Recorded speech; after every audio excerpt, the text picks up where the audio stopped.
Paradise. A Search for Love. I remember well the day John Gage stepped into my office. He had a whale of a tale about an island no one knew about.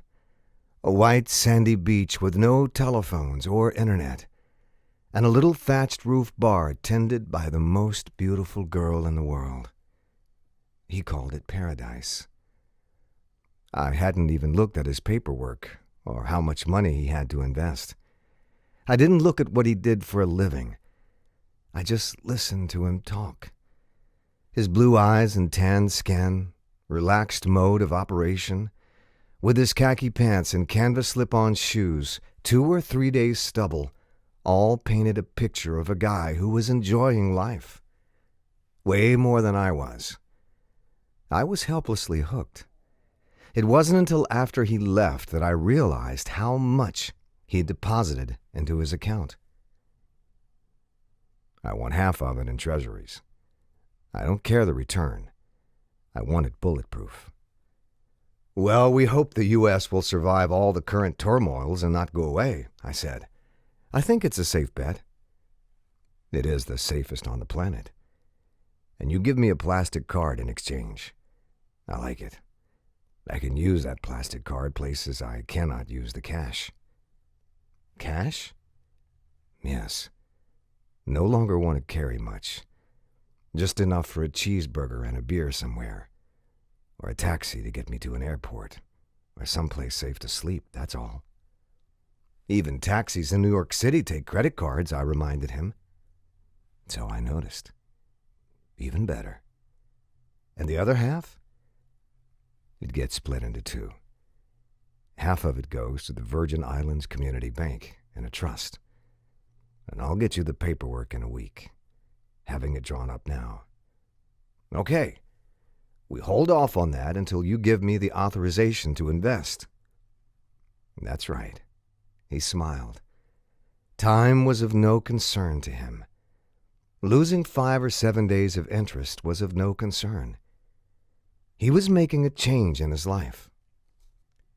I could see he was setting up a firewall to protect the rest of his days. So we still have 25%? I said.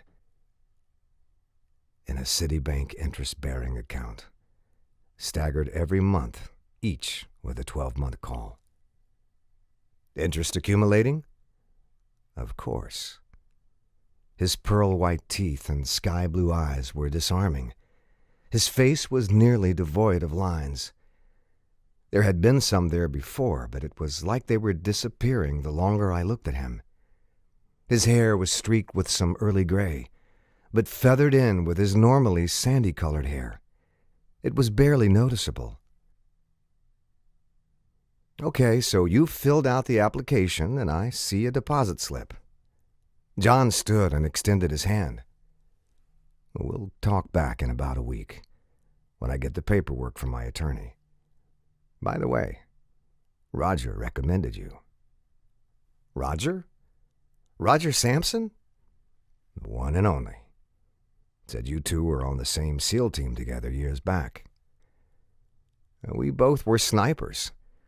Worked together during the early crazy days of the Gulf War and got out before they started slapping handcuffs on us. I'll bet you have some Sandy stories to tell as well, John answered. I flinched. Hearing the term wet and sandy still made my blood run cold. I saw all the sand I wanted to see in Afghanistan and Iraq. Blue water and palm trees? He asked me. And we practiced on them when we could, yes. So it was a different kind of experience. Sandy beaches are dangerous things in my past. The only thing dangerous on my sandy beach is losing your heart. Figuratively, of course. I get you. Good for you. I'm off. And see you in a few days. Thanks, Sean. He took his leave. I sat down at the desk and looked over the paperwork, stunned that I'd not gotten any detail about him. I thought perhaps the new client information form would have something I could attach to my brain. but most of it was blank. So I examined the deposit slip more carefully. I knew it had a lot of zeros, I could see that. But I put on my reading glasses to see how many. My stomach fell to the floor when I realized he had indeed deposited $10 million today.